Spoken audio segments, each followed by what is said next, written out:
The words left his mouth like spit. "You can't even afford a car, so shut your damn mouth." The room went still. Aunts stared at their tea. My brothers smirked. I just smiled. And right on cue, the thunder of rotor blades rolled through the open windows.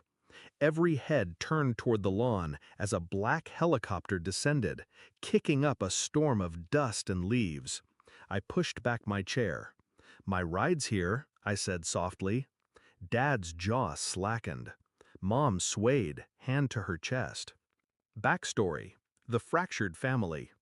Growing up, I thought my father's voice was law. He decided who was worthy and who wasn't, and I was always on the wrong side of the line. To him, I was the failure, the one who wasted her potential. He paraded my siblings as successes: Mark, the corporate shark; Emily, the doctor; and me, the artsy dreamer who'd never make rent. When I walked out at 18, I didn't take much. Just a backpack, a notebook, and the bitter knowledge that I was leaving as the family's cautionary tale. Discovery of betrayal, the final cut. I stayed gone for years.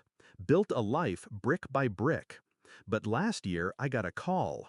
Mom's voice shook as she told me they'd accidentally used my name to secure a family business loan. My credit was wrecked. Dad denied it, of course, said I should be grateful he even considered me part of the family's finances. Then, when I showed up to confront him, he laughed in my face. That was the day I stopped thinking about reconciliation and started thinking about revenge. Shift in mindset, strategy over emotion. I knew shouting wouldn't dent him. My father was a man who only respected power, visible, undeniable, expensive power. So I decided to give him a show. Not just to humiliate him, but to rewire the family's hierarchy, to make sure my name would never again be spoken with pity. The plan was simple: show up to the next family meeting as the version of myself they swore I could never be. But not through fake appearances, through proof, through assets, contracts, partnerships, and an entrance they'd never forget. Execution: building the moment. First, I called my business partner, Andre. We'd been quietly running a digital agency for the past 5 years. What started in my tiny apartment now had offices in 3 countries. We liquidated part of last quarter's profit into a trust, in my name alone. Then I signed the purchase of a waterfront property the day before the meeting. Finally, Andre made the call to a charter company. I didn't want a flashy sports car. I wanted something that would make the ground itself shake when I arrived. Climax: the confrontation. The meeting was at my parents' estate. Mahogany table, stiff-backed chairs, portraits of ancestors watching from the walls. Dad was midway through a lecture about financial responsibility when he turned to me. "You can't even afford a car, so shut your damn mouth." I let the silence breathe. Then, the distant thump, thump, thump of rotor blades grew louder. Everyone turned to the windows as the helicopter descended, the sunlight flashing off its black body.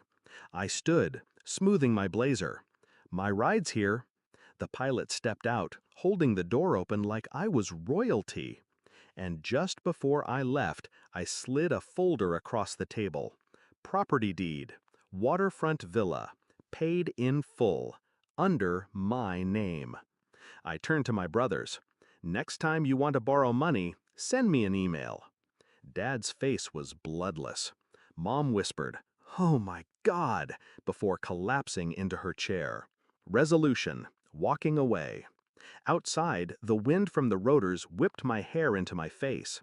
I climbed in, buckled up, and didn't look back until we were airborne.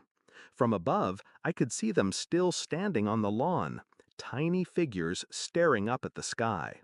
For the first time in years, I wasn't the failure, and I realized I never had been.